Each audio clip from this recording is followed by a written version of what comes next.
Press record. Is this the intro? This is the intro, my friend. How you doing, bro? How you doing? Welcome to the channel, man. Let's talk about building a team Yeah. at DXP. Building a team at EXP. Okay, let's do it. Yeah, so because we win different brokerages and stuff like that, and you guys have like a good fresh team. Yeah. What's the name of the team? Rise. The Rise. Yeah, the Rise Group. Yeah. I see you guys are growing like crazy. We are, yeah. Okay. We just onboarded our 20th agent, and we're looking at having a couple more join next week. So it's been a big surge of new agents coming on board, but it's been good. Yeah, it's been a lot of fun too. So when you say 20 agents, how quickly was that? Or how long did it take? We started September 1. So we're at December 1 today. So that's a 2 months. Yeah. Oh, 60 days, Yeah, 20 agents, yeah. right? So tell me more about that. Like when it comes to, like we mentioned in the beginning, the difference in building a team at DXP versus other traditional brokerages and stuff like that, right? Yeah. So, hiring people and getting a team together is difficult. Finding the right community and finding the right synergy among the people on a team is not easy. Never easy. It's never easy. And I've been on teams and I've had a team before, and under the traditional brokerage model, it's very difficult to make any money. I know it seems like, all these real estate teams, the concept is like, oh, these guys must have a ton of money.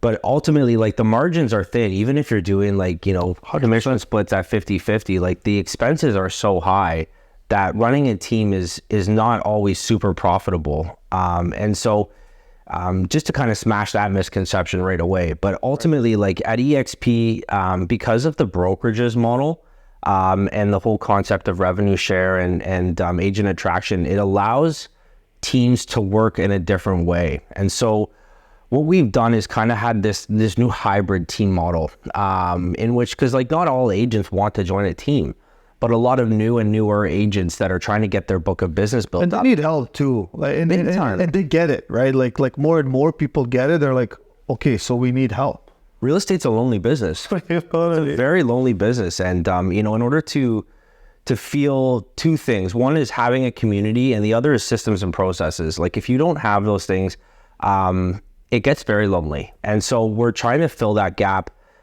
with a couple of, with both of those. We have the systems and processes in place to get new and newer agents to become productive. And we also have a community, and we're building a vibe here that, is special to us out here in Port Credit. And we think that there's a large portion of the community factor where we all work as a team, because like that's the other part of the traditional brokerage model that we don't have to compete against here at EXP, is that we don't have to worry about training or competition, because that's always a big worry when you're helping people at a traditional brokerage model. Yeah, so when you say that, but I've been like with DXP for a long time and stuff like that, right? Like from the beginning, almost like in this office at Port Credit and whatnot, and I understand in detail what it has been done through all of our input, right? Like it's not only one person; it's kind of everybody that has done that. But I'm finding like not every downline is the same at DXP, and that's what confuses some people out there. Like just because you're at DXP, like you get benefits, and sure. and you get like everything that everyone else gets at DXP, like the perks and all that stuff, the downlines and this and that, right? But having an office, having like a hub, having a centralized system where you can learn something, where you can even teach if you like and give back and all of that stuff. I think we're definitely unique. I agree wholeheartedly. I think, I didn't understand that as much when I was at a different brokerage. And when I came to this brokerage, I realized that like who you partner with really matters, right? Like just joining EXP as a concept is great. And like you mentioned, you do get all the perks and benefits of this, this brokerage model. But what you don't have is the ability to look to someone above you as a mentor and find answers and help when you need it. And so that's what, this office and what Rise Group is trying to, bridge that gap. Yeah, so even with the traditional office, like like at one point I was there. I'm not knocking it; it's great if it works, For sure. no problem, right? But I found like that a lot of doors are closed in these traditional brokerages, right? Like you have the OP, operating principal, broker record, whatever it might be, which is great, right? But beyond that, I mean, like I haven't seen much, right? Like everybody is running their own team. Everybody is like a turtle. They're in their own shell. Yeah. Close the door. It's a fight. We are in like, agents, one team against another team. Like it is what it is. Like we're all out there to make business and stuff like that. But I haven't felt that not only community, I haven't felt that, good morning. I haven't felt that, you know what I mean? Like sure. that family aspect to that extent where it's like, There's a huge part of the like camaraderie factor, right? Yeah. And then you and I work on different teams. We have no problem helping each other, right? But like that's the thing, that there's a vibe that happens at an office when you have a lot of great minds and a great teams working together, because there's value in that synergy, right? And so to have, we have another operations guy that runs a different team in our office, and like we mastermind all the time together. Yeah, we mastermind together all the time to see like what's working for you. Hey, is this working for you? And try this out. Or hey, this guy just came in and showed us this, and so just to be able to bring everyone up together, I think is where the value is. Because like I mentioned earlier, real estate's a lonely business, and there's a lot of agents right now out there. They're lost and they're struggling and they don't know where to turn. And I think COVID had a lot to do with that, because that forced people home.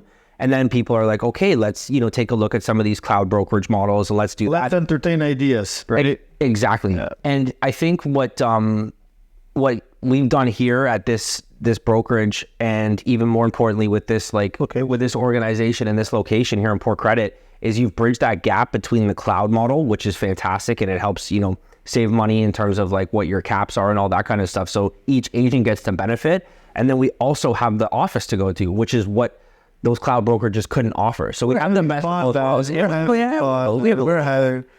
a lot of fun. And but see, like like people talk to me, they talk to you, that like they're still kind of like we're kind of on the map now. Like yes. EXP is definitely for sure, on the map, and people are entertaining it now. They're asking questions and whatnot. Some people are hesitant. And the question is like, what do I have to do? Like sometimes you have to do what you have to do, because like even if you're in a business, like don't expect things to just fall down into your lap. You still have to for sure work for it, right? Like, you know what I mean? And people still expect. A big part of it too is, there's, when I talk to other agents that are at different brokerages and they're like, hey Drew, we see what we got going on. What's going on over there? I'm interested in, I've had a lot of great conversations. I continue to have a lot of great conversations with people.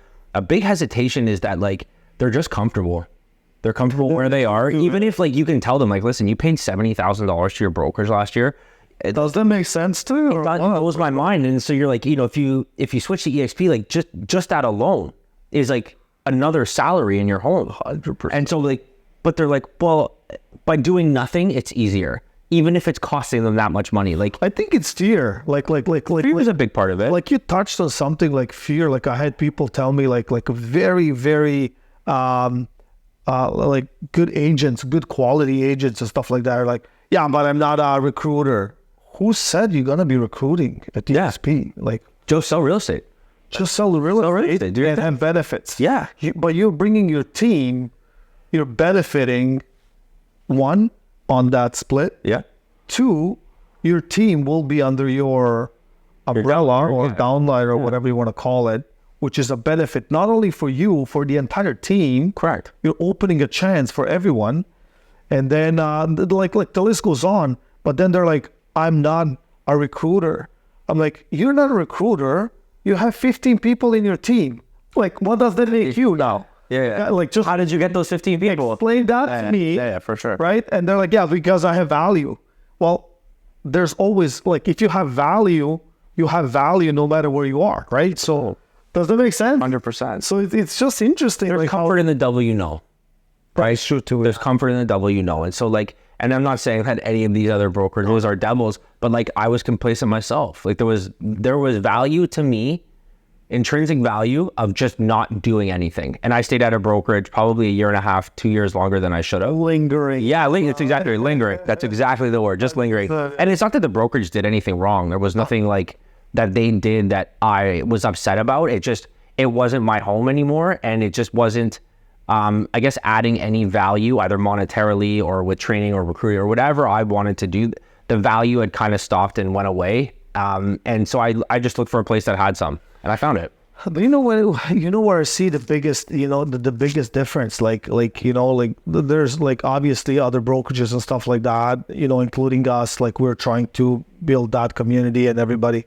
But we're doing it at such a high level here. Yeah. And with such a high level people and a network. Yeah. It's like I sometimes I go home. I'm like, could they have done that somewhere else? No. Just because there's no money, and like I have to call for whatever that is, right? I'm not saying that they don't have money or anything like that, but maybe they don't have these assets available to them, or they don't want to spend it on them, right? Like it's good enough to go to a restaurant and have like mac and cheese and you're okay, you know what I mean? Yeah, for sure. So when you go through all that, like all that community aspect and everything that the network like has done, like I would probably have never met some of these individuals if definitely not. We're not involved. The people that I'm not any good or you're not any good. It's just because like it will not fall in your lap because of other factors. For sure. And like closed doors. The people that I'm in rooms with now, and the amount of top quality agents and people, and not even just real estate agents, but like crazy. And like we're attracting some killers. We're in talks with like a lot of like high producing big teams and individual agents. People will be surprised. Yeah, like it's going to be a problem. Like obviously the future is now, you know what I mean? But like realistically, like the reality that this cloud brokerage model, this EXP model is here to stay. It's not this like fad, like, oh, let's see how this plays out. Like it's playing out. It's currently playing out. It'll stay. It's not negotiable. It'll stay. It's not negotiable. And a great example that I've used that in a couple of other videos, like, like I remember Blockbuster. Yeah. I don't know about you, right? Like, I had the little blue card. Yeah. Exactly. You know what I mean? So that Blockbuster, like back in the day, like just that thrill of renting that DVD, just the aspect of waiting, if the availability, if it's there, like I loved it. It's exciting. It was exciting. Exciting. 7,000-8,000 locations worldwide. Like there was not even one doubt in my mind that a company like that would go down. No, not even one. They were too big to die. Too big to die, right? And then you look at Netflix and like internet is slow, clunky, it's not HD, it's not 4K, it's not like there's so many knots, right? Yeah. It's not some kind of a cloud garbage that you kind of upload on a device. We didn't even have smart TVs at that time, right? Like Apple boxes or whatever we had, right? Android boxes. And then you fast forward, 5-10 years, like it's crazy. For sure. Everything is cloud, man. And as we progress as a brokerage, and as these teams kind of like learn the different model of like how we can become this hybrid model of and like benefit and all of us, and that's it, right? And so it's new. I get it, and it was an unproven concept, but it is a very much proven concept now. And obviously, with the agents that are being attracted and the people that we're having conversations with, I think the reality is very much setting in that like EXP is here to stay, and that we have something to offer in a big way. And there's a lot of people making some big business decisions and making some big waves in the industry. 100%. And I'm very much looking forward to see where we're going with this. So I have a question. Shoot. Ferrari or Lamborghini? Ferrari? Yeah, the nostalgia is crazy. Yeah? Yeah. Lamborghini is nice, but I think, there's a lot of these young cats, these guys that, get a little bit of Instagram money or whatever. They're called them Lambros. You know what I mean? Oh my God. So they buy these and they're just kind of ruining the name a little bit. And so I think Ferrari just has that little more class. And I'm getting older now, so I think I need that little more class. Okay. Yeah. So a penthouse or a house? Like a single detached property. At this point in time in my life, a detached home. Yeah, I need that white picket fence with a yard. I got 2 dogs, a wife, we're gonna have kids. Like, the reality is, Okay. Yeah. If you asked me 4 years ago, it'd be a whole different conversation for sure. A cottage or a Florida property? Cottage. Muskoka or whatever. Yeah. Right? Yeah, for sure. I grew up with a cottage. I've had a cottage my whole life. So, having my own cottage would be very nice. But the thing about Florida is great, but like to get there is such a mission. Like you can't just go up there on a Wednesday if you have a day off, or you can't let your kids go up to, it's just the logistics of having a cottage is much more attractive than the logistics of having a property in Florida. A boat or a bike? Boat. We got a cottage now. Thank you so much for coming, man. I appreciate it, man. Thanks so Okay, much. see you around, man.